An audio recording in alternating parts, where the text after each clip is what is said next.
لقيت هالبانجانة الظريفة عندي بالبراد، تعالوا لنروح نعمل منها صحن مقبلات. غسلت البانجانة ورح اقطعها هيك بالنص، ورح فرغ البانجانة وطالع منها القلب.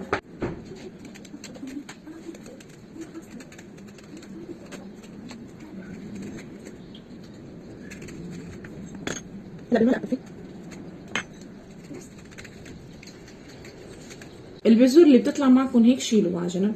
هلا رح اخذ القلب واقطعهم بطريقة عشوائية،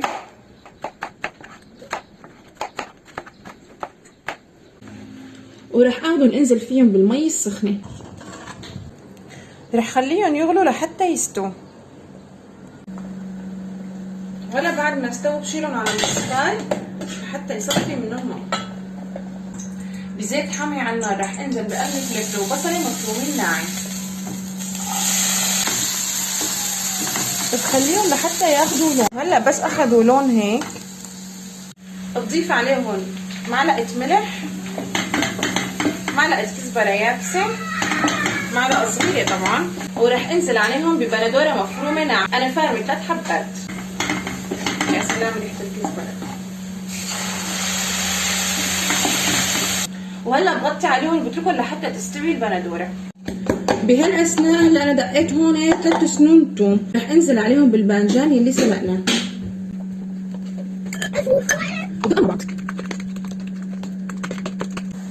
وهلا رح انزل بالثوم والبانجان فوق الخضرة، بقلبهم تقليبه مع بعض. يا سلام الريحة، يا ريت لو فيكم تشموا. وهلا بنغطي عليهم 5 دقايق مو اكثر، وبعدين رح ناخذهم على التقديم. ونجيب وصفتنا ونسكبها بقلب هالبانجانات. شوفوا لي على هالشوفة. هلا رح زين بليمون هيك بهالشكل، زين بشوية بقدونس، ورح اضيف شوي صغيرة بس من دبس الرمان، ما بكتر.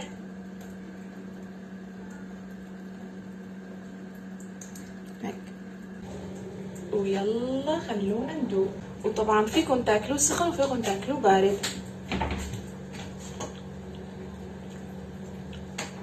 يا سلام يا سلام. بتعرفوا هذا طيب جنب المشاوي، بجنن، بعقد، بموت وطير بعقل. وبس والله نصيحة، تابعوني ما بتستفادوا شي.